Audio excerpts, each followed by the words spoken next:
Oh, hello. I didn't see you there. My name is Andrew Coates. And I'm Fake Blair. And this is Behind the Mic. As you all know, Behind the Mic is just a short segment that we have here where we discuss what we did today on the radio, Behind the Mic. But before we get started, just a quick announcement to make. Usually we only do what we did on the radio for Behind the Mic, but we all came up with a new idea. You guys can ask questions. And this can be also a little Q&A. So hit up questions in the comments for any social media, YouTube, Facebook, wherever you're going to put this, Mr. Bay. You ask questions about anything you want. Anything. You can talk about politics, history, current events. Us. You can ask us for our opinions on things. You can Say that again, Faith. You can ask about us, like who we are, Yeah. right? You just know that we speak on the radio, but who are we actually, right? Who's behind the mic, behind the voice? Yeah. So yeah, though, just ask us any questions so we can have behind the mic a little Q&A at the same time. Just ask away anything you want. And with that said, We're gonna go straight to Faith. How about that, ladies first? Sure. A bit of a change in scenery. All right. Yeah. So about my segments, yeah? Yeah? Okay. So, well, hi, I'm Faith once again. I mean, as you know, yeah. So the segments I did today, they were all diamonds, and they were all on civil rights leaders. We in my school, we just finished our civil rights chapter, and they were all like the same people that you normally hear about, and I took it upon myself to look for other people, and I feel that they were women who are they're not really recognized that much, especially in the civil rights movement. So I wanted to put them out there and tell people who they were, especially those who don't know them. Yeah. And who did you do?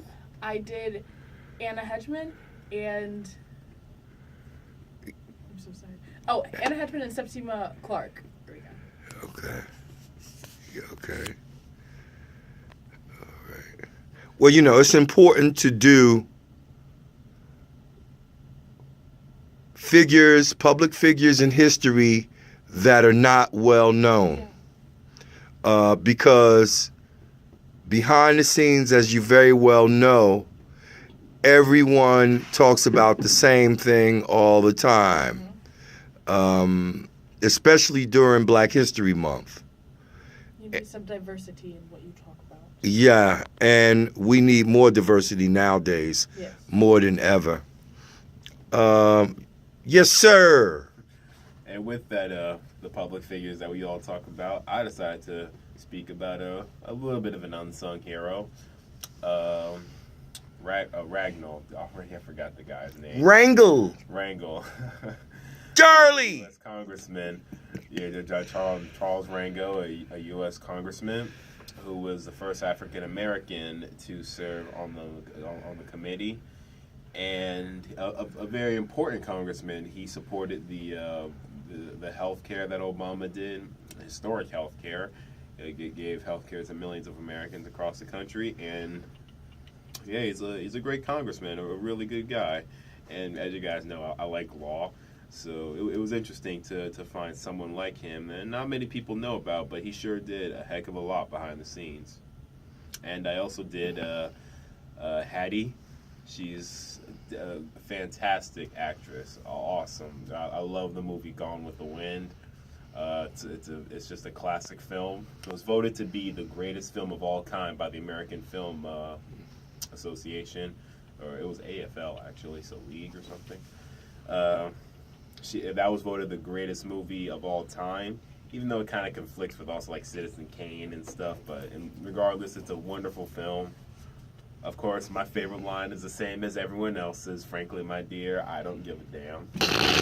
That's just the greatest. That was voted the greatest line in film. I know that. Great movie about the civil rights and how slavery and another way to look at it. It was good. There's only one way to look at slavery. Of course. I want to just flip the script for a moment. give a shout out to Charlie Mitchell. Tomorrow, Weekway Park starting at 11 a.m.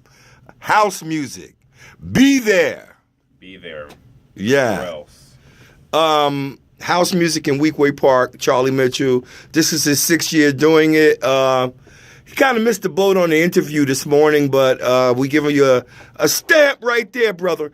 Okay, now, what about music, hip-hop music? Faith, you first. What type of music do you like? What type of music you don't like? Okay. Well, I guess I'm kind of like, I try to be well-rounded with what I listen to, so I do listen to like rap and stuff, but not as often. I'm more of a fan of like metal and rock and stuff like that. Yeah, I'm that person. Definitely. And what do you mean that person? I'm that person. No, like I don't know. Like everybody in my school, like well, most of them in my school, they're like, yeah, we listen to like rap or whatever, and I'm just like here, I'm like rawr, you know. So I'm that. But no, I mean, I like what I listen to. I'm not really a fan of like hip hop and R&B and all of that. Like I said, I do listen to rap, but like not a lot. Like some of it, it's pretty chill, but I'm more of the screaming in my ear type of person. Well, what would you think if I told you I grew up in the era, even in the black neighborhoods, that people had bands in the neighborhoods, played lead guitars, that whole nine? Would you believe that? Yeah. Yeah. Because I did a research paper on the effects of metal and such. And sorry, I did a research paper on like the effects of metal on like your brain and like is it positive or negative. And I mean, I already knew like about the actual genre, but it helped me kind of like I guess get deeper with it because I know metal its original purpose was during like 1970s, late 1960s, early 70s and stuff like that. And its purpose was to kind of like to relieve anger and fear during the Vietnam War and such. So I mean, yeah. So I think that it has its purposes. So wherever you find bands and stuff, I really think that it's there because it's there. I mean. Right. Right. I grew up with rock and roll in my neighborhood, and I grew up with an understanding of who invented rock and roll. Let's not get it twisted. It's actually just a question for Faith. The fact that WSOU is known to be one of the first radio stations to play rock and heavy metal, is that why you came here? Not really. No, that wasn't why. I mean, I knew that they did.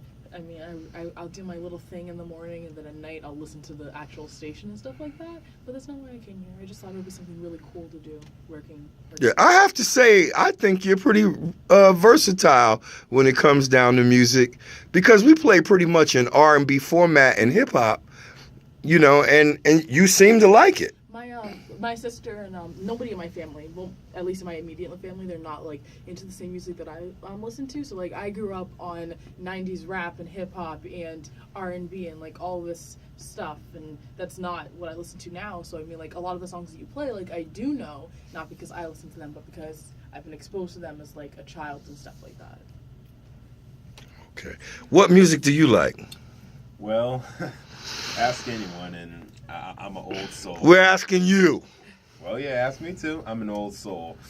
I want to start at the beginning. I feel like a lot of me, like the way that I'm pretty calm, What music do you like? I like old stuff. All the old stuff. I totally. You hear this audience? Old stuff. Yeah, What is old stuff? Oh, so you like the classic R&B? Yes. Ballads? I love like, let me say everything. What about hip hop? Hip hop is okay too, yeah. I like things like James Brown, Frank Sinatra, Elvis, Chuck Berry. Elvis! Yes, I like Elvis. He's great. Michael Jackson. Yeah, Mike. Prince. Prince. Actually, I need to listen to him a little bit more. I'm terrible. You know, it's really nice classical music. Mm-hmm. I love classical music. I love jazz. I love classical music because it's so calm and intelligent. What is the music in America that's indigenous to America, invented in America? Pop, I'd say. Rap, rock and roll. Jazz. Oh yeah, jazz. Okay. I love jazz. Not a fan. Dizzy, Louis Armstrong. I think you're saying not a fan too fast. I don't like it. I don't really like jazz. And I don't like blues. I don't like blues. I can. Why? It's just not appealing to my ear. I mean, I can handle R&B and stuff like that a lot more. It's not really what I prefer, but I'll listen to it if it's around. But I don't really like jazz and blues. It's not something that I was just telling attracts me. Yeah. Well, I've heard hip hop and jazz intertwined. Have you? No. Oh, yeah. I like. And then I've heard. I like mixes though. Like I've heard there was something that was called jazz fusion. Yeah, I've heard of it too. Yeah. Still not a fan. Oh, okay. No. I guess as far as jazz goes, I kind of like the big band, the slow jazz. It's just a bass, drums, and a trumpet, and that's it. I prefer like this slow big band type. If anything, to the level of Jazz. instrumental, it must be classical. You hear that, guys? I don't have hip hop heads in the studio. What's going on with the future? I like soul, R&B, and funk, especially like James Brown. Oh man, just give me the funk. I'm down with EDM. I was just singing. I Feel Good. That's my favorite James Brown. Okay. Anybody for EDM? Kind of like house music, but Yeah. And actually, to go along with what Faye said, I recently found a good appreciation for metal music because of this video game called Doom. It has a lot of good music. It's rock. A lot of good tunes there. Yeah. So I believe that about does it, right? I want to give a shout out the Father's Day event, Weekway Park. Charlie Mitchell, what's up? House music starting at 11 a.m. And since you guys know our music tastes, if you have any more questions for us, just comment in whatever social media you have for us. And that's that. Anything you got, people. Thank you for listening behind the mic. Okay.